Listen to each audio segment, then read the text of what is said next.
മലയാളത്തിലെ പ്രിയ നടി ലെനയാണ് ഇന്ന് എൻ ടി വിയുടെ അതിഥിയായി എത്തിയിരിക്കുന്നത്. നമസ്കാരം ലെന, എൻ ടി വിയിലേക്ക് സ്വാഗതം. Thank you. എങ്ങനെയുണ്ടായിരുന്നു ഓണമൊക്കെ? ഓണം വളരെ നന്നായിരുന്നു. ഞാൻ ആദ്യമായിട്ടാണ് ഇത്രയും വലിയൊരു ഫാമിലി ഓണം കൂടുന്നത്. ഞങ്ങളുടെ ഫാമിലി ചെറിയ ഓണമാണ് യൂഷ്വലി ഉണ്ടാവാറുള്ളത്. ഇപ്രാവശ്യം പ്രശാന്തേട്ടൻ്റെ ഫുൾ ഫാമിലി ആയിട്ട്, ഫുൾ ഫാമിലി എന്നും പറയാൻ പറ്റില്ല, ആക്ച്വലി എനിക്ക് തോന്നുന്നു ഒരു ഹാഫ് ഓഫ് ദ ഫാമിലി ആയിരുന്നു. പക്ഷേ ഞാൻ ഇൻസ്റ്റാഗ്രാമിലിട്ട പോസ്റ്റ് തന്നെ കണ്ടാൽ അറിയാം, അത്രയും വലിയൊരു കൂട്ടായ്മയായിട്ട് ഞങ്ങൾ എല്ലാവരും കൂടി ഇരുന്ന് ഓണസദ്യയൊക്കെ ഉണ്ട്. ഭയങ്കര രസമായിരുന്നു. എങ്ങനെയുണ്ടായിരുന്നു ഈ ചെറുപ്പകാലത്തിലെ ഓണവും ഇപ്പോഴത്തെ ഓണവും തമ്മിലുള്ള ഒന്ന് കമ്പയർ ചെയ്യുകയാണെങ്കിൽ? പ്രത്യേകിച്ച് ലെന സൈക്കോളജിക്കലി എല്ലാം ഇതിനെക്കുറിച്ച് കുറേയൊക്കെ ഇൻ്റർപ്രറ്റ് ചെയ്യുന്ന ഒരാൾ കൂടിയാണല്ലോ. എങ്ങനെയാണ് അതിനെ കാണുന്നത്? അങ്ങനെ പ്രത്യേകിച്ച് ഇൻറ്റർപ്രറ്റ് ചെയ്യാനൊന്നുമില്ല. ഓണം യൂഷ്വലി കഴിഞ്ഞ വർഷം വരെ എൻ്റെ മുത്തശ്ശിയുടെ വീട്ടിലായിരുന്നു, വടക്കാഞ്ചേരി. വളരെ ക്വയറ്റായിട്ടുള്ള ചെറിയ ഓണം സെലിബ്രേഷൻ ആയിരിക്കും. അപ്പോൾ മുത്തശ്ശി പോയി. ഇനിയിപ്പോൾ പാലക്കാട് പ്രശാന്തേട്ടൻ്റെ വീട്ടിലെ ഓണം ഭയങ്കര ഗ്രാൻഡും കുറേ ആൾക്കാരുമായിട്ടൊക്കെ രസമാണ്. എല്ലാം എൻജോയ് ചെയ്യുന്നു. ഒരു സിനിമയുടെ ഷൂട്ടിങ്ങിൻ്റെ ഇടയിൽ നിന്നാണ് ലെന ഇപ്പോൾ ഇവിടേക്ക് വന്നിരിക്കുന്നത്.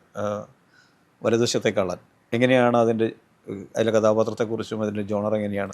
ജീത്തു ജോസഫിൻ്റെ നെക്സ്റ്റ് റിലീസായിരിക്കും തോന്നുന്നു. വലതുവശത്തെ കള്ളൻ ഒരു ത്രില്ലർ ജോണറിൽ പെടുന്നതാണ്. കുറച്ചും കൂടി ലേയേഴ്സ് ഉണ്ട്. അതൊന്നും ഇപ്പോൾ പറയേണ്ടതായിട്ടില്ല, എല്ലാവരും കാണാൻ പോകുന്ന കാര്യമാണ്.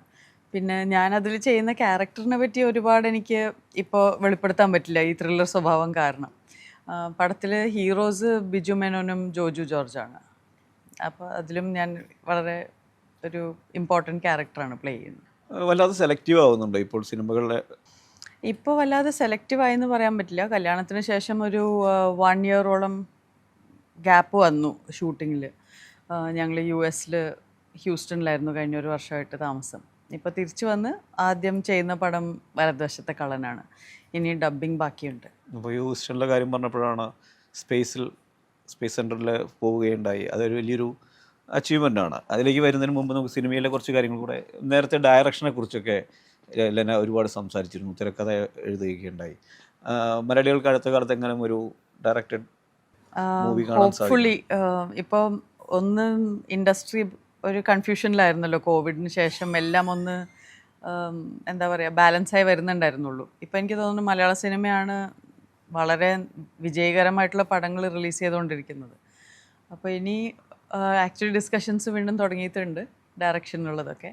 ഇപ്പോൾ മലയാളത്തിലിപ്പോൾ 100 കോടി ക്ലബിലുള്ള സിനിമകളുടെ എണ്ണം കൂടുന്നുണ്ട്. പക്ഷേ ഒപ്പം തന്നെ ഒരു വിമർശനമായി പലരും പറയുന്നത് തമിഴിൽ നല്ല കഥകൾ ഉണ്ടാകുന്നു, പക്ഷെ മലയാളത്തിൽ ഇപ്പോൾ കഥകളുടെ കാര്യത്തിൽ മുമ്പുണ്ടായിരുന്ന പോലെ ഉണ്ടാവുന്നില്ല എന്നൊരു വിമർശനമൊക്കെ. അങ്ങനെ ഞാൻ കേട്ടിട്ടില്ല. ഞാനിപ്പോൾ നമുക്ക് കിട്ടുന്ന ഫീഡ്ബാക്ക് എന്ന് പറയുന്നത് OTTയിൽ പടങ്ങൾ ഈ പറഞ്ഞ പോലെ സബ് ടൈറ്റിൽസോടുകൂടെ വന്നു തുടങ്ങിയപ്പോൾ ഓൾ ഇന്ത്യ ലെവലിൽ മലയാള സിനിമയ്ക്ക് കിട്ടുന്ന വലിയ അംഗീകാരമാണ്. നമ്മുടെ മേക്കിംഗ് സ്റ്റൈലായാലും നമ്മുടെ ബഡ്ജറ്റ്സ്, ബാക്കി എല്ലാവരും ഇപ്പോൾ തമിഴിലൊക്കെ ഒരു പടം എടുക്കുമ്പോൾ നമ്മുടെ ബഡ്ജറ്റ്സിനേക്കാളൊരു എനിക്ക് തോന്നുന്നു ഡബിളോ ട്രിപ്പിളൊക്കെ ആയിരിക്കും മിനിമം. അപ്പോൾ അവരൊക്കെ ഇപ്പോൾ മലയാള സിനിമയുടെ മേക്കിങ്ങും സ്ക്രിപ്റ്റിങ്ങും നമ്മുടെ വർക്കിംഗ് സ്റ്റൈൽ ടോട്ടലി ഡിഫറെൻ്റാണ്. അപ്പോൾ ഇന്ത്യ മുഴുവൻ ഇപ്പോൾ മലയാള സിനിമയുടെ മേക്കിങ്ങിനെ സ്റ്റഡി ചെയ്തുകൊണ്ടിരിക്കുന്ന ഒരു കാലഘട്ടമാണ്. ഇപ്പോൾ ലോക പോലുള്ള സിനിമകളൊക്കെ ഭയങ്കര യൂണിവേഴ്സൽ മൂവിയായി മാറുന്ന ഒരു, എങ്ങനെയാണ് അതിനെ കാണുന്നത്? അത്ര ചെറിയൊരു ബഡ്ജറ്റാണ്, വലിയ ബഡ്ജറ്റ് മലയാള സിനിമയെ സംബന്ധിച്ചിടത്തോളം വലിയ ബഡ്ജറ്റാണ്. പക്ഷേ ഇൻ്റർനാഷണലി നോക്കുമ്പോൾ ഇത്രയും വലിയ ഒരു ഫ്രെയിമിലുണ്ടാകുന്ന സിനിമ വലിയ ചെറിയ ബഡ്ജറ്റിൽ ഉണ്ടാക്കാൻ സാധിക്കുന്നത് എങ്ങനെയാണ്? ഞാനത് പണ്ടും പറയാറുണ്ട്. നമ്മുടെ മലയാള സിനിമ എന്ന് പറയുന്നത് ഒരു എന്താ പറയുക, ഒരു ഹോം ഇൻഡസ്ട്രി പോലെയാണ്. ഭയങ്കര ക്ലോസ് നിറ്റ് ഫാമിലിയാണ് നമ്മുടെ ഇൻഡസ്ട്രി. അപ്പോൾ എല്ലാവരും തമ്മിൽ വളരെയധികം സഹകരണത്തോടു കൂടിയും ഏറ്റവും കുറഞ്ഞ ദിവസങ്ങളിൽ ടൈം ഒട്ടും വേസ്റ്റ് ചെയ്യാതെ എങ്ങനെ ഒരു പടം എത്രയും പെട്ടെന്ന് ഒരു ഷെഡ്യൂളിൽ തീർക്കാം എന്നുള്ളതാണ് എപ്പോഴും നമ്മുടെയൊക്കെ അറ്റംപ്റ്റ് മലയാളം ഫിലിം ഇൻഡസ്ട്രിയിൽ നിന്ന്. ബാക്കിയുള്ള ഇൻഡസ്ട്രീസിൽ ഒരു പടം എടുക്കുമ്പോൾ ഒരുപാട് ഷെഡ്യൂൾ ബ്രേക്സ് ഉണ്ടാവും. അതാണ് അവരുടെ പടത്തിൻ്റെ ഷൂട്ടിംഗ് ടൈം കൂടാനും കാരണം. അതുപോലെ തന്നെ അവരുടെ ബഡ്ജറ്റ്സും കൂടാൻ കാരണം അതാണ്. നമ്മളങ്ങനെയല്ല ഷൂട്ട് ചെയ്യുന്നത് കേരളത്തിൽ. അതാണ് ഏറ്റവും വലിയ വ്യത്യാസം. അത് നമ്മുടെ ആ വർക്കിംഗ് എൻവയറമെൻറ്റ് അങ്ങനെയാണ്.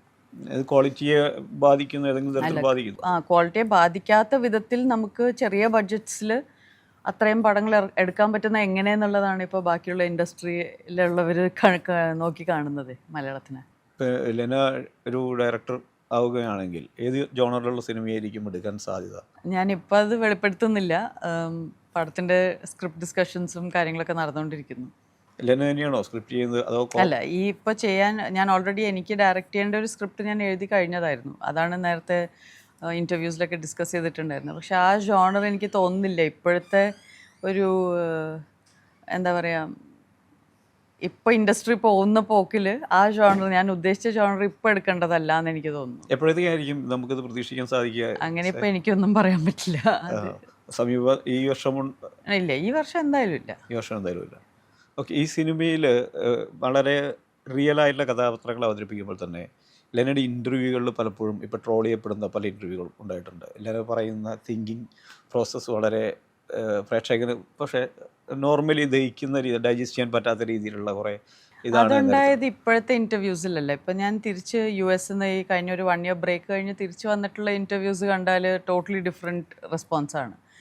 അതാകെ ഒരു ഇൻ്റർവ്യൂവിനാണ് ആ വിമർശനം വന്നത്. അത് എന്താണെന്ന് വെച്ചാൽ അതിൻ്റെ ഫോർമാറ്റ് അങ്ങനെയായിരുന്നു. ഒന്നാമത്തത് ഇന്ത്യൻ എക്സ്പ്രസ് അതൊരു ന്യൂസ് പേപ്പർ ഇൻ്റർവ്യൂ ആയിരിക്കും എന്ന് വിചാരിച്ച് പോകുമ്പോൾ 3 ക്യാമറയും 5 എഡിറ്റേഴ്സും ഇരുന്ന് നമ്മളെ ചുറ്റുന്നും ഇൻ്റർവ്യൂ ചെയ്യുമ്പോൾ നമ്മുടെ ഫോക്കസ് പല സ്ഥലത്തായിട്ട് നമ്മൾ ആൻസർ ചെയ്ത് പോകുന്നു. അതൊരു 3 മണിക്കൂറിൻ്റെ ഒരു ഇൻ്റർവ്യൂ ആയിരുന്നു. അതവർ കട്ട് ചെയ്ത് 3 സെക്കൻഡ് 10 സെക്കൻഡിൻ്റെയൊക്കെ റീലാക്കുമ്പോൾ ഇപ്പം നിങ്ങൾ ചോദിക്കുന്ന ചോദ്യങ്ങൾ തന്നെ 3 സെക്കൻഡാക്കി കട്ട് ചെയ്ത് കഴിഞ്ഞാൽ ട്രോളിനുള്ള വക ഞാൻ കാണിച്ചു തരാം. അപ്പോൾ ഇത്തരം ട്രോളുകളോട് എങ്ങനെയായിരുന്നു ലെനയുടെ ഒരു? ട്രോൾസ് എല്ലാം കാരണം ബുക്ക് നാഷണൽ ലെവൽ ബെസ്റ്റ് സെല്ലറായി ആമസോണിൽ. പെൻഗ്വിൻ ബുക്സ് ബുക്ക് ഇങ്ങോട്ട് ചോദിച്ച് വാങ്ങുകയും പിന്നെ ഇപ്പോൾ DC books English book the autobiography of ഗോഡിൻ്റെ മലയാള ട്രാൻസ്ലേഷൻ ദൈവത്തിൻ്റെ ആത്മകഥ എന്ന പേരിൽ ഇപ്പോൾ 4th എഡിഷനിലേക്ക് പോകുന്നു പ്രിൻറ്റിൽ. അപ്പോൾ ഇതെല്ലാം ഉണ്ടായത് ട്രോൾ എന്ന് പറയുന്നത് നമ്മുടെ ഇപ്പോഴത്തെ സോഷ്യൽ മീഡിയ ഇൻഡസ്ട്രിയിലെ ഏറ്റവും വലിയ പബ്ലിസിറ്റി കിട്ടുന്ന ഒരു വൈറാലിറ്റി കിട്ടുന്ന ഒരു സംഭവമാണ്. അപ്പോൾ ട്രോൾസ് എപ്പോഴും നമ്മളെ ചിരിപ്പിക്കുമെങ്കിലും നമ്മളെ ചിന്തിപ്പിക്കുകയും ചെയ്യും. അപ്പോൾ എനിക്ക് ട്രോളന്മാരോടൊക്കെ നന്ദിയാണ് ഉള്ളത്. ഇതിലിപ്പോൾ പലപ്പോഴും സിനിമയുടെ ഇൻ്റർവ്യൂ കാണുമ്പോൾ പലപ്പോഴും ഇത് ട്രോൾ ഉണ്ടാക്കാൻ വേണ്ടിയുള്ള ഒരു ഇൻ്റർവ്യൂ ആയിട്ട് ഫീൽ ചെയ്യാറുണ്ട്. ഇപ്പോൾ അങ്ങനെ ആയിട്ടുണ്ട്. ഞാൻ പറഞ്ഞില്ലേ, അത് ഏറ്റവും വലിയ പബ്ലിസിറ്റി സ്റ്റണ്ടാണ്. അത് ഈ പറഞ്ഞ പോലെ തംബ്നെയിൽസ് അങ്ങനെ കൊടുക്കുകയും, ഇപ്പം നിങ്ങൾ ഈ ഇൻഡസ്ട്രിയിലാണല്ലോ, നിങ്ങൾക്കറിയാം ഒരു ഇൻ്റർവ്യൂവിൽ എവിടെ ഒരു വാക്ക് നമുക്ക് ആ വാക്കൊന്ന് പിടിച്ച് ഹൈലൈറ്റ് ചെയ്യണം, അതിനെ ചക്കാക്ഷരത്തിൽ എഴുതി വയ്ക്കണം. പക്ഷെ ഇപ്പോൾ എനിക്ക് തോന്നുന്നു കാണുന്നവർക്ക് അത് മനസ്സിലായി തുടങ്ങി. അപ്പോൾ അതിനേക്കാളും വളരെ ഇഫക്റ്റീവാണ് ട്രോൾസ്. അപ്പോൾ ട്രോൾ വരുമ്പോൾ ചിന്തിപ്പിക്കുകയും ബാക്കിയുള്ള കുറേ സിനിമ ക്ലിപ്പിങ്സൊക്കെ അതിൻ്റെ കൂടെ ഇട്ട് അതിനെ രസകരമാക്കി എടുക്കുന്ന ഒരു, എല്ലാവരും അറ്റൻഷൻ പിടിച്ച് എടുക്കാനാണല്ലോ നോക്കുന്നത്. അത്രയധികം മെറ്റീരിയലായി മീഡിയയിൽ. ഞാൻ ഈ ചോദ്യം ചോദിക്കാൻ കാരണം എന്താ വെച്ചാൽ ധ്യാൻ്റെയൊക്കെ പല ഇൻ്റർവ്യൂവിലും തഗ്ഗുകളാണ്. അപ്പോൾ ആ തഗ്ഗുകളാണ് പിന്നീട് ആ പടം എത്രത്തോളം ഹിറ്റാവുന്നുണ്ടോ അല്ലെങ്കിൽ ഇതൊന്നല്ല, ആ തഗ്ഗുകളാണ് ഹിറ്റാവുന്നത്. അതെ. അപ്പോൾ ഈ നടന്മാരും ഇത് ഈ എല്ലാവരും അതിനോട് പ്ലേ ചെയ്യാണ്. ബിക്കോസ് നമ്മൾ ഫൈനലി ഇതൊരു മാർക്കറ്റിംഗ് ടൂളാണെന്നുള്ളത് സോഷ്യൽ മീഡിയയെ മാർക്കറ്റിംഗ് ടൂളായിട്ട് യൂസ് ചെയ്യുന്നവർക്ക് അറിയാം അതെങ്ങനെയാണ് അത് മാർക്കറ്റ് ചെയ്യേണ്ടത്. ഇപ്പോൾ എൻ്റെ ഇൻ്റർവ്യൂ ഞാൻ വളരെ പ്രതീക്ഷിക്കാത്ത വിധത്തിലൊരു ഇൻ്റർവ്യൂ ആയിപ്പോയി. ഞാൻ വളരെ കാൻഡിഡായിട്ട് സംസാരിച്ചു. അവരത് റീൽസ് പോലെ കട്ട് ചെയ്തിട്ടപ്പോൾ അത് ട്രോളിനുള്ള വകയായി എന്നുള്ളതല്ലാതെ ഞാൻ ഇത്തരം ഒരു ട്രോളിന് വേണ്ടി കേറ്റർ ചെയ്ത് സംസാരിക്കുന്ന ഒരാളല്ല. ലെനയുടെ ആദ്യത്തെ ഒരു ഇൻ്റർവ്യൂ ആയിരുന്നു അത്. അങ്ങനെ അത് ആ ഒരു ഇൻ്റർവ്യൂവിൽ ഒരുപാട് ഓളം സൃഷ്ടിച്ചു. അതുകൊണ്ട് ഒരുപാട് ഗുണമുണ്ടായത്. കുറേ ട്രോളന്മാർ ജീവിച്ചു പോയി. അവർ ജീവിച്ചു പോകുന്നുണ്ട്. അവർ ആരെങ്കിലും ട്രോൾ ചെയ്ത് അവർ ജീവിക്കും. അത് ഞാൻ കാണുന്നത് പണ്ടത്തെ ഈ കോട്ട് ജസ്റ്റർ എന്ന് പറയുന്ന, അല്ലെങ്കിൽ എന്താ ചാക്യാർ എന്നല്ലോ, നമ്മൾ ചാക്യാർ കൂത്തിൽ അങ്ങനെയല്ലേ, നമുക്ക് ആരെയും കളിയാക്കാം. പക്ഷെ അതൊരു നല്ല സെറ്റയറാണ്. അത് നല്ല രീതിക്ക് ട്രോൾ ചെയ്യുന്നത് ആക്ച്വലി നല്ല രസമുള്ള ഒരു കാര്യമാണ്. നമുക്ക് സ്പേസിലെ വിശേഷങ്ങൾ, സ്പേസ് സെൻറ്ററുമായി ബന്ധപ്പെട്ടുള്ള വിശേഷങ്ങളിലേക്ക് കടക്കാൻ തോന്നുന്നു. എങ്ങനെയുണ്ടായിരുന്നു അനുഭവം? കാരണം കേരളത്തിൽ ഒരു സിനിമാ മേഖലയിൽ നിന്ന് മാത്രമല്ല വേറെ ആർക്കും അത്രയ്ക്കധികം കിട്ടിയിട്ടില്ല, അത്ര സയൻറ്റിസ്റ്റുകൾക്കല്ലാതെ കിട്ടിയിട്ടില്ലാത്ത ഒരു എക്സ്പീരിയൻസ് ആയിരുന്നു. എങ്ങനെയുണ്ടായിരുന്നു അവിടുത്തെ? ഞങ്ങൾ പ്രശാന്തേട്ടനിപ്പോൾ ഇന്ത്യൻ സ്പേസ് മേഖലയിൽ ഇന്ത്യയിൽ നിന്നുള്ള 4 ആസ്ട്രോനോട്ട്സിൽ ഒരാളായതുകൊണ്ട് US NASA and SpaceX ട്രെയിനിങ്ങിനായിട്ട് ഇവർ 2 പേരെ വിടുകയാണ് ചെയ്തത്. അപ്പോൾ ശുഭാൻഷു ശുക്ലയും പ്രശാന്തേട്ടനും ആയിരുന്നു ഞങ്ങൾ ഹ്യൂസ്റ്റണിലാണ് താമസിക്കുന്നുണ്ടായിരുന്നത്. അപ്പോൾ 1 ഇയർ ഹ്യൂസ്റ്റണിൽ നാസയുടെ തൊട്ടടുത്തായിരുന്നു താമസം. അപ്പം നാസ ടൂർ എന്ന് പറയുന്ന ആ ഇൻസൈഡ് ടൂർ വളരെ പ്രിവിലേജ്ഡ് ആയിട്ടുള്ള കുറച്ച് പേർക്കേ കിട്ടുള്ളൂ. അത് അവരുടെ ന്യൂട്രൽ ബോയൻസി ലാബായാലും അങ്ങനെയുള്ള കുറേ നമുക്ക് ജനറലി കാണാൻ കിട്ടാത്ത ഒരുപാട് കാര്യങ്ങൾ കാണാൻ പറ്റി, പഠിക്കാൻ പറ്റി. നമ്മളെല്ലാവരും ചിന്തിക്കുന്നതിനേക്കാൾ അപ്പുറം ഓൾറെഡി അവർ 40-50 ഇയേഴ്സായിട്ട് സ്പേസ് മേഖലയിൽ നമ്മൾ വിചാരിക്കും ആസ്ട്രോനോട്ട്സ് വളരെ അപൂർവം ഉള്ള ആൾക്കാരാണെന്ന്. പക്ഷേ ഞാനറിഞ്ഞത് 600-ന് മുകളിൽ ആസ്ട്രോനോട്ട്സ് സ്പേസിൽ പോയി വന്നിട്ടുണ്ട് US നിന്ന്. അപ്പോൾ അത്രയും വലിയൊരു ഇൻഡസ്ട്രിയാണ് അവിടെ. നമ്മളിപ്പോൾ ആ ഒരു മേഖലയിലേക്ക് 4th നേഷൻ ആയിരിക്കുള്ളൂ. നമ്മുടെ ഗഗൻയാൻ പ്രോഗ്രാമോട് കൂടിയിട്ട് നമ്മൾ ഹ്യൂമൻ സ്പേസ് ഫ്ലൈറ്റിലേക്ക് കയറിയാൽ അത് വലിയൊരു അച്ചീവ്മെൻറ്റാണ്. അപ്പോൾ അവിടെയൊക്കെ അങ്ങനെ അവരുടെ എക്സ്പീരിയൻസും അവരുടെ ഇത്രയും വർഷത്തെ ടെക്നോളജിയൊക്കെ കാണുമ്പോൾ നമ്മൾ ശരിക്കും അന്തം വിടുന്ന പോലത്തെ കാഴ്ചകളും കാര്യങ്ങളും തന്നെയാണ്. എങ്ങനെയുണ്ടായിരുന്നു അതിലെ ടൂർ? എങ്ങനെയുണ്ടായിരുന്നു അന്നത്തെ ആ എക്സ്പീരിയൻസ്? എങ്ങനെയുണ്ടായിരുന്നു അത്? ഈ പറഞ്ഞ പോലെ നമുക്ക് എക്സ്പ്ലെയിൻ ചെയ്യാൻ പറ്റില്ല. ബിക്കോസ് അത്രയും ടെക്നോളജിക്കലി സൗണ്ടാണ്. അവർ അത്രയും വലിയ ഇൻഫ്രാസ്ട്രക്ചർ ഉണ്ട്. അവരുടെ ജസ്റ്റ് ആ ന്യൂട്രൽ ബോയൻസി ലാബ് തന്നെ അത് റെപ്ലിക്കേറ്റ് ചെയ്യാൻ ബുദ്ധിമുട്ടാണ്. ഈ സ്പേസ് സ്റ്റേഷൻ്റെ മോഡൽ ഇറക്കി വെച്ചിട്ടുള്ള ഒരു ന്യൂട്രൽ ബോയൻസി പൂളാണത്. എന്ന് വെച്ചാൽ ഒരു 40 ഫീറ്റ് ഡീപ്പിനും അതിനും മുകളിൽ ഡെപ്തുള്ള ഒരു വാട്ടർ പൂളാണ്. അപ്പോൾ അതൊക്കെ കണ്ടറിഞ്ഞാൽ മാത്രം നമ്മളിങ്ങനെ സ്ട്രക്ക് ആവുന്ന ടൈപ്പ് ഓഫ് എക്സ്പീരിയൻസ് ആണ്. അത് പറഞ്ഞറിയിച്ച വാക്കുകളിൽ അത് പ്രകടമാവില്ല. ഏതെങ്കിലും ഒരു സിനിമയിൽ അത്തരത്തിലുള്ളൊരു എക്സ്പീരിയൻസ് എല്ലാം കൂടെ ഉൾപ്പെടുത്തിക്കൊണ്ട് ലെനയിൽ നിന്ന് പ്രതീക്ഷിക്കാമോ? നമുക്കതൊന്ന് റെപ്ലിക്കേറ്റ് ചെയ്യാൻ പാടാം. ഇനിയിപ്പോൾ CGI ഒക്കെ കാരണം ചിലപ്പോൾ നടക്കുമായിരിക്കും. ഇപ്പോൾ ഒരുപക്ഷെ ഇപ്പോൾ കുറച്ച് റെസ്ട്രിക്ഷൻസ് ഉണ്ടോ പിന്നെ ഈ ആസ്ട്രോണറ്റുമായിട്ടും നാസയുമായുള്ള ബന്ധത്തിൽ സംസാരത്തിനൊക്കെ? ഒരുപാട് അവർക്ക് വളരെ കോൺഫിഡൻഷ്യൽ ആയിട്ടുള്ള പ്രോഗ്രാംസ് അല്ലേ. അപ്പോൾ സ്പേസ് അല്ലെങ്കിൽ മിലിറ്ററി ആയിട്ടുള്ള റിലേറ്റഡ് ആയിട്ടുള്ള എല്ലാം തന്നെ ഈ പറഞ്ഞ കോൺഫിഡൻഷ്യാലിറ്റി മെയിൻറ്റെയിൻ ചെയ്യുന്ന ഒരു ലൈഫ് തന്നെയാണ്. ഇനി നമ്മുടെ അമ്മയിൽ മെമ്പർഷിപ്പ് ഉണ്ടല്ലോ. ഇപ്പോൾ വനിതാ നേതൃത്വം വന്നിരിക്കുകയാണ്. എങ്ങനെ കാണുന്നു ഈ ഒരു മാറ്റത്തെ? ഒരുപക്ഷെ പതിറ്റാണ്ടുകൾക്ക് ശേഷമാണ് അമ്മയിലൊരു ആദ്യമായിട്ടൊരു വനിതാ നേതൃത്വം, സെക്രട്ടറി മാത്രം, പ്രസിഡന്റും 2 പേരും. എങ്ങനെയാണ് ലെന അതിനെ കാണുന്നത്? എനിക്കെപ്പോഴും മാറ്റം എപ്പോഴും നല്ലതാണെന്ന് അഭിപ്രായമുള്ള ഒരാളാണ് ഞാൻ. ബിക്കോസ് മാറ്റങ്ങൾ എപ്പോഴും എന്താ പറയുക, ഒരു level of development automatically create ആവും. അപ്പോൾ ഇനി നമ്മൾ കണ്ടറിയണം വരുന്ന ഡെവലപ്മെൻറ്റ്സും എല്ലാം നമ്മളിനി എല്ലാവർക്കും കണ്ടറിയാൻ പറ്റും വിചാരിക്കുന്നു.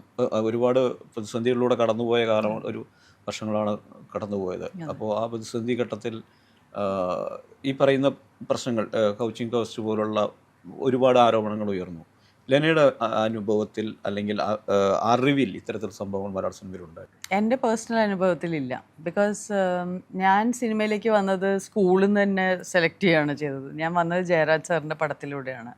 പിന്നെ എനിക്കൊരിക്കലും ഒരു റോൾ ആവശ്യപ്പെട്ട ആരെയും സമീപിക്കേണ്ടി വന്നിട്ടില്ല. അങ്ങനൊരു സിറ്റുവേഷൻ എൻ്റെ ലൈഫിലുണ്ടായിട്ടില്ല.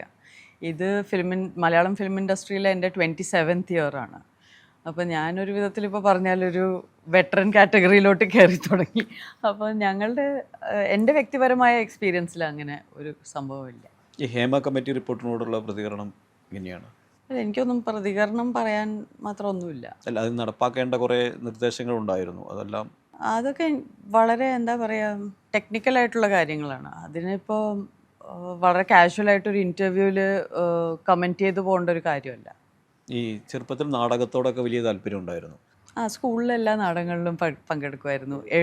നാടകങ്ങൾ എഴുതുകയും അത് അഡാപ്റ്റ് ചെയ്യുകയൊക്കെ ചെയ്തിട്ടുണ്ടായിരുന്നു. ഇപ്പോൾ തിയേറ്ററിൽ ചെയ്യണമെന്ന് തോന്നാറുണ്ടോ? തിയേറ്റർ എനിക്ക് തോന്നുന്നില്ല ഫിലിം ആക്ടേഴ്സിന് അത്ര എളുപ്പമല്ല. ബിക്കോസ് ഞങ്ങൾ ഈ പറഞ്ഞ പോലെ സ്മോളർ ബിറ്റ്സ് ഓഫ് ആക്ടിങ് ആണ് ചെയ്യുന്നതും. അതുപോലെ നമ്മുടെ ആക്ടിങ് സ്റ്റൈല് തന്നെ ഡിഫറെൻ്റ് ആണ്. ഇപ്പോൾ തിയേറ്റർ ആക്ടിങ്ങിന് ഒരു totally different style of acting, voice throw ചെയ്യാൻ പറ്റുന്നതും അത് ടോട്ടലി ഡിഫറെൻറ്റ് ആർട്ട് ഫോമാണ്. ഞാനൊരിക്കലും പ്രൊഫഷണൽ തിയേറ്റർ ചെയ്തിട്ടില്ല. ഇപ്പോൾ ഒരുപാട് യുവതാരങ്ങൾ തിയേറ്ററിൽ നിന്ന് വരുന്നുണ്ട്. അതെ. അപ്പോൾ ദർശനയായാലും റോഷനായാലും അത്തരം ആ ഒരു മാറ്റം എങ്ങനെയാണ് മലയാള പുതിയ തലമുറയെ കാണുന്നത്? നല്ലതാണ്. വളരെ സീരിയസ് ആയിട്ട് ആക്ടിങ് എന്ന ആർട്ട് ഫോമിനെ കാണുന്ന ഒരുപാട് ആക്ടേഴ്സ് ഉണ്ട്. പിന്നെ ജനറലി മലയാള സിനിമയിലെ ടെക്നീഷ്യൻസ് ആയാലും ആക്ടേഴ്സ് ആയാലും വളരെ ഉയർന്നൊരു നിലവാരവും കൊണ്ട് നടക്കുന്ന ആൾക്കാർ തന്നെയാണ്. അതിനോടൊപ്പം തന്നെ മലയാള നമുക്ക് ഭയങ്കര റെസ്പെക്റ്റ് ആണ് കിട്ടുന്നത്. പുറത്ത് ഇൻഡസ്ട്രീസിൽ നമ്മൾ വർക്ക് ചെയ്യാൻ പോകുമ്പോൾ അവർ മലയാള സിനിമയിൽ വർക്ക് ചെയ്യുന്നവരെ വളരെയധികം റെസ്പെക്റ്റോടുകൂടിയാണ് കാണുന്നത്. അതിനോടൊപ്പം തന്നെ മലയാള സിനിമ ഇപ്പോൾ നേരിടുന്ന വേറൊരു ആരോപണം അല്ലെങ്കിൽ ആക്ഷേപം എന്ന് പറയുന്നത് ലഹരിയുടെ ഉപയോഗം വളരെയധികം ഉണ്ട് എന്ന രീതിയിൽ. അതെനിക്ക് തോന്നുന്നു അത് സിനിമയിൽ മാത്രമല്ല, ജനറലി പോപ്പുലേഷനിൽ ഇത് വളരെയധികം കൂടിയിട്ടുണ്ട്. അപ്പം ഒരു തരത്തിൽ അൺസർട്ടനിറ്റി ലൈഫിൽ കൂടിയതുകൊണ്ടാണോ, ഇത് കേരളത്തിൽ മാത്രമല്ല ലോകമെമ്പാടെ ഇത് ഭയങ്കര ഒരു ഹൈ പ്രവണതയിലേക്ക് പോകുന്നത് യങ്സ്റ്റേഴ്സ് എനിക്ക് തോന്നുന്നു ഭയങ്കര വീർപ്പ് മുട്ടി വളരെയധികം ആങ്ഷ്യസ് ആയിട്ടാണ് ജീവിക്കുന്നത്. അപ്പം നമ്മൾ ആക്ച്വലി ഒരു ട്രാൻസിറ്റ് ഫേസിലാണ് ആസ് എ ജനറേഷൻസ് ആയിട്ട് നോക്കിയാൽ. പെട്ടെന്ന് സോഷ്യൽ മീഡിയ അതുപോലെ അതിൻ്റെ ഇൻഫ്ലുവൻസ് വളരെ ഹൈ ആണ്. അതോടുകൂടി ഇപ്പോൾ AI കൂടെ വന്നു. അപ്പോൾ സ്പീഡ് ഓഫ് ലൈഫ് കൂടി, എല്ലാവർക്കും ഈ പറഞ്ഞ പോലെ ഒരു സ്റ്റെബിലിറ്റി കുറവുണ്ട് ലോകമെമ്പാടെ. ഒരു മനഃശാസ്ത്രജ്ഞ എന്ന രീതിയിൽ ഇതിനെ എങ്ങനെയാണ് അനലൈസ് ചെയ്യുന്നത്? അതായത് ഒരു യുവാക്കൾ മുഴുവൻ ഒരു ഡിപ്രസ്ഡ് സ്റ്റേജിലാണോ, പ്രത്യേകിച്ച് കോവിഡിന് ശേഷം? അങ്ങനെയുണ്ടോ? ഡിപ്രസ്ഡ് ആണോ എന്ന് എനിക്കറിയില്ല, പക്ഷേ ജനറലി ഒരു അൺറെസ്റ്റ് ഉണ്ട് സൊസൈറ്റിയിൽ മുഴുവനായിട്ടും. ഒരു വലിയ സ്റ്റഡി നടത്തിയതിൽ അവർ കണ്ടുപിടിച്ചത് ഈ നമ്മളൊരു കാര്യം ഒരാളോട് ചെയ്യരുത് എന്ന് പറയുകയാണെങ്കിൽ അതിന് പകരം എന്ത് ചെയ്യണം എന്നും കൂടെ പറയണം എന്നാണ്. അപ്പോൾ നമ്മൾ പലപ്പോഴും യങ്സ്റ്റേഴ്സിനോട് ഇന്നത് ചെയ്യരുത് എന്ന് പറയുമ്പോൾ അവരുടെ ടൈം സ്ട്രക്ചേർഡ് അല്ല, അവരുടെ സോഷ്യൽ സർക്കിറ്റ്സ് അത്ര സ്ട്രക്ചേർഡ് അല്ല.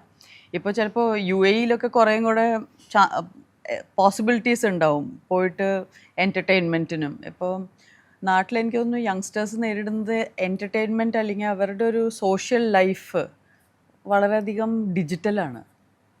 അപ്പോൾ നമ്മൾ ആക്ച്വലി കൺഫ്യൂസ്ഡ് ആയിട്ടുള്ളൊരു സ്റ്റേജിലൂടെയാണ് ആൾക്കാർ പോകുന്നതെന്ന് എനിക്ക് തോന്നിയിട്ടുള്ളത്. ഇപ്പോൾ എങ്ങനെ മറികടക്കാനാകുമെന്നാണ്? അത് മറികടക്കാനാവുക എന്ന് പറഞ്ഞാൽ വളരെ സ്ട്രക്ചേർഡ് ആയിട്ടുള്ള അപ്രോച്ച് എനിക്ക് തോന്നുന്നു ഒരു സ്റ്റേറ്റ് അല്ലെങ്കിൽ നാഷണൽ ലെവലിൽ പ്രോഗ്രാംസും മൂവ്മെൻറ്റ്സും ഒക്കെ വരേണ്ടി വരുമായിരിക്കും. എനിക്കത് വളരെ എനിക്കൊരു ക്ലിയർ ആൻസർ ഇല്ലാത്തൊരു കാര്യമാണ്. പക്ഷേ നമ്മൾ യൂത്തിനെ കുറേയും കൂടെ എഡ്യൂക്കേറ്റ് ചെയ്യേണ്ട ആവശ്യമുണ്ട്. അതായത് കുറേ എനർജി ഉണ്ട്, എന്ത് ചെയ്യണം എന്നറിയാതെ വരുമ്പോഴുള്ള പ്രോബ്ലംസാണ്. ഇപ്പോൾ ചെറിയ കുട്ടികളെ നമ്മൾ വീട്ടിൽ അടങ്ങി ഒതുങ്ങി ഒരു സ്ഥലത്ത് ഇരിക്കണം എന്ന് പറഞ്ഞാൽ അവർക്ക് ഇരിക്കാൻ പറ്റില്ല, അവർ ഓടി നടക്കും. ബിക്കോസ് ആ എനർജി ലെവൽ ഹൈ ആണ്, അവരുടെ ക്രിയേറ്റിവിറ്റി ഹൈ ആണ്, പക്ഷെ അതിനുള്ള ഔട്ട്ലെറ്റ്സ് കുറവാണ്. അപ്പം നമ്മൾ സാഹചര്യങ്ങൾ കൂട്ടി കൊടുക്കുന്നതായിരിക്കും ഏറ്റവും നല്ലത്. എനിക്ക് തോന്നുന്നു നമ്മുടെ ഇപ്പോൾ ഇന്ത്യയിൽ അതിനുള്ള ഒരുപാട് ഓൺട്രപ്രണർഷിപ്പ് നമ്മൾ കാണുന്നുണ്ട്. വളരെ വലിയ ഓൺട്രപ്രണർഷിപ്പ് വേവ് തന്നെ പോകുന്നുണ്ടല്ലോ. അപ്പോൾ എല്ലാവരും അവരുടേതായ കുറേ ഇൻഡസ്ട്രീസ് സ്റ്റാർട്ട് ചെയ്യാൻ നോക്കുന്നു, ആർട്ടിസ്റ്റിക് ആയിട്ടുള്ള വെഞ്ചേഴ്സ് എല്ലാവരും ചെയ്യുന്നതിൻ്റെ ഇടയിൽ തന്നെയാണ് നമ്മൾ വളരെ ഫാസ്റ്റ് പേസ്ഡ് ആയിട്ടുള്ള ലൈഫിലേക്ക് കയറി. അതെങ്ങനെ കൈകാര്യം ചെയ്യണമെന്ന് ഇപ്പോൾ മുമ്പത്തെ തലമുറയ്ക്ക് ഒട്ടും അറിയില്ല. ഇപ്പോഴത്തെ തലമുറ അവർ തന്നെത്താനെ ട്രയൽ ആൻഡ് എറർന്ന് കണ്ടുപിടിച്ചുകൊണ്ടിരിക്കുകയാണ്. ഇപ്പോൾ കഴിഞ്ഞ ദിവസം മുൻ മന്ത്രി ജി സുധാകരൻ പറയേണ്ടായി സിനിമയിൽ തന്നെ മദ്യപാനം, ചിത്രത്തിൻ്റെ ആദ്യത്തെ സീൻ ഷോട്ട് തന്നെ ആരംഭിക്കുന്ന മദ്യപാനത്തിലാണെന്ന്. ആസ് എ മീഡിയം സിനിമയ്ക്ക് ഇക്കാര്യത്തിലൊരു വലിയൊരു സന്ദേശം നൽകാനുണ്ടാവും, അല്ലെങ്കിൽ സിനിമയുടെ ഒരു ധർമ്മമല്ല അത് എന്നാണോ കരുതുന്നത്? എങ്ങനെയാണ് ഞാൻ കാണുന്നത്? സിനിമ നമ്മുടെ സോഷ്യൽ ലൈഫിനെ റിഫ്ലക്റ്റ് ചെയ്യും, സോഷ്യൽ ലൈഫ് നമ്മുടെ സിനിമയെ തിരിച്ച് റിഫ്ലക്റ്റ് ചെയ്യുകയും ചെയ്യുന്ന ഒരു പാരലൽ മിറേഴ്സ് വെച്ച് പോലത്തെ ഒരു സിറ്റുവേഷനാണ് എപ്പോഴും. നമ്മുടെ നാട്ടിൽ നടക്കുന്ന കാര്യങ്ങളാണ് സിനിമയിൽ കാണിക്കുന്നത്. വളരെ നന്ദി.